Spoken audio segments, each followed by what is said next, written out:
Shalom, di sini kita akan mempelajari mengenai surat 1 Petrus dan 2 Petrus. Oke, adik-adik, di sini saya akan menjelaskan mengenai surat Petrus yang pertama.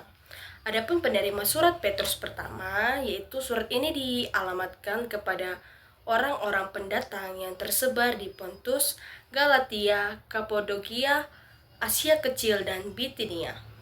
Maksud dari kata-kata orang pendatang di sini adalah yang dahulunya sebagai orang kafir dan sekarang menjadi orang Kristen. Mengingat hal-hal yang konkret yang berupa ajaran, surat ini agaknya bukan hanya ditujukan kepada jemaat-jemaat itu, melainkan kepada orang-orang Kristen dimanapun berada. Jemaat-jemaat disebut dalam surat ini adalah jemaat-jemaat hasil pekerjaan PL Paulus. Adapun keadaan penerima surat 1 Petrus, yaitu jemaat-jemaat tersebut berada dalam penderitaan bukan karena pelanggaran kesusilaan, melainkan oleh karena mereka orang Kristen. Mereka didakwa dan dihakimi, mereka dihambat, diejek oleh karena mereka Kristen. Adapun pertanyaan dalam mengenai keadaan tersebut, siapakah yang menindas orang Kristen? Siapakah musuh Kristen itu? Ada yang mengatakan pemerintah pada masa Kekaisaran Domitianus. Pada masa itu terjadi pengejaran umum terhadap orang Kristen.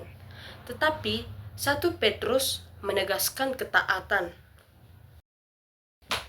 Nah, adapun pokok-pokok yang dibicarakan di surat Petrus, yaitu yang pertama, surat Kristus batu penjuru, terdapat di surat Petrus 2 ayat 1 sampai 10.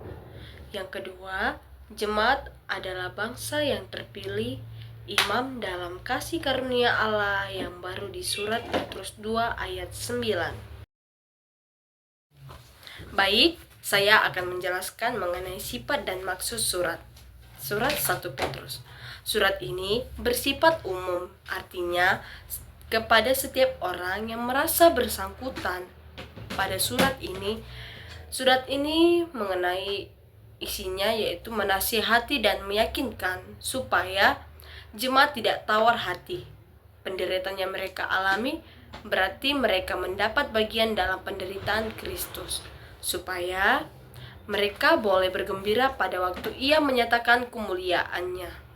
Surat ini berisi nasihat juga tentang suami istri, pergaulan di antara sesama.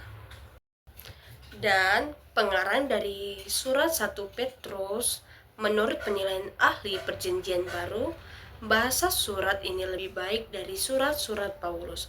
Maka diragukan bahwa surat ini ditulis oleh seseorang seperti Petrus yang pendidikannya jauh di bawah Paulus. Namun dia Petrus memakai Silwanus ataupun Silas, disebut seperti dalam 1 Petrus 5 ayat 12 dan Kisah Para Rasul 15 ayat 22 sampai 40. Mungkin saja penulisannya bukan Petrus, tetapi Silwanus, dan Petrus menjadi konseptornya. Dan adapun tempat penulisan 1 Petrus, bila dikatakan dalam surat ini Babylon 5 ayat 13, kemungkinan ada dua maksudnya, yaitu Roma menjadi Babylon yang baru ataupun nama sindiran karena menjadi pusat kejahatan. Bila itu yang dimaksud dengan tempat penulisan surat ini, maka surat ini harus ditulis sesudah tahun 75 Masehi, karena nama sindiran tersebut baru timbul setelah pemusnahan Yerusalem tahun 70 Masehi. Padahal Petrus sudah meninggal pada tahun 66 Masehi, maka tentu bukan Petrus lagi yang menuliskan surat ini. Nah, adapun struktur isi surat 1 Petrus yaitu yang pertama, pendahuluan, yang kedua, keselamatan dalam Kristus, dan yang ketiga, nasihat-nasihat tentang kehidupan Kristen. Baik, dan sekarang saya akan menjelaskan mengenai surat Petrus yang kedua. Adapun penerima surat Petrus 2 yaitu alamat penerima surat 2 Petrus adalah tidak ada alamat yang jelas. Tetapi kalau kita bandingkan dengan 3:1, jelaslah bahwa 2 Petrus dialamatkan pada orang-orang yang sudah menerima suratnya yang pertama. Dan surat ini ditujukan kepada mereka yang bersama-sama dengan kami memperoleh iman karena keadilan Allah dan juru selamat kita, yang terambil dari Petrus 2 ayat 1. Jadi, surat ini dapat dikatakan ditujukan kepada semua orang Kristen. Baik, adapun keadaan jemaat dalam surat 2 Petrus itu memusatkan perhatiannya pada beberapa topik yang mulai dengan keselamatan yang dianugerahkan oleh Allah dalam Kristus dan cara hidup yang seharusnya mewarnai kehidupan orang yang telah mengalami keselamatan itu. Kemudian, ia melanjutkan pembicaraannya dengan kesaksian para nabi dan kitab suci. Lalu, masalah yang timbul karena munculnya guru-guru palsu dan pada akhirnya mengenai parasia yang tertunda. Dan maksud dari surat Petrus 2, pengarang tidak jemu-jemu menasihatkan penerima atas bahaya dari penyesat. Dia juga menerangkan tentang cara kedatangan Kristus. Dia menasihatkan juga tentang pengertian firman Tuhan, nubuatan Alkitab tidak boleh dijelaskan atas kehendak perseorangan. Maksud dan tujuan penulisannya yaitu yang pertama, memberikan peringatan terhadap pengajaran-pengajaran sesat yang membentang membinasakan pengajaran-pengajaran sesat. Yang kedua adalah tujuan penulisan 2 Petrus ini untuk menghadapi masalah-masalah ajaran sesat dan berdasarkan temanya yaitu waspadalah terhadap penyesat-penyesat.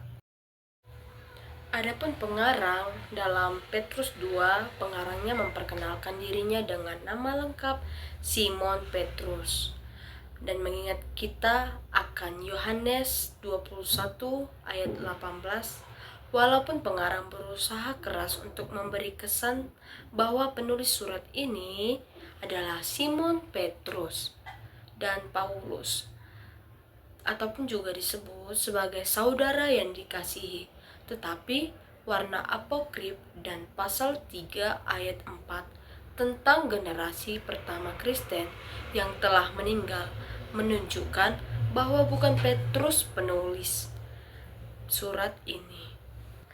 Tetapi Origenes sendiri menggolongkan surat ini dalam kelompok tulisan yang diragukan. Hieronymus menuliskan bahwa surat ini disangkal kebanyakan jemaat.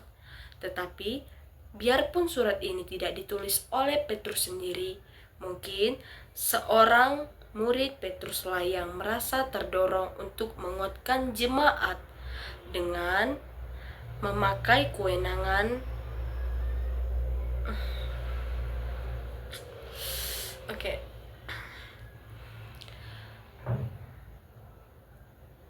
mungkin sekali seorang murid Petruslah yang merasa terdorong untuk menguatkan jemaat untuk memakai kewenangannya terhadap yang diakui jemaat.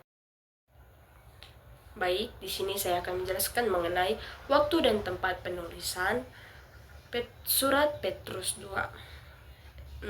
Surat ini ditulis dan atas pesan Petrus sebelum Petrus ajalnya sudah dekat. Surat ini ditulis sekitar tahun 66 Masehi di Roma. Demikianlah menurut tradisi gereja. Tetapi bila 2 Petrus ditulis setelah surat Yudas, maka waktunya adalah sekitar tahun 110 Masehi.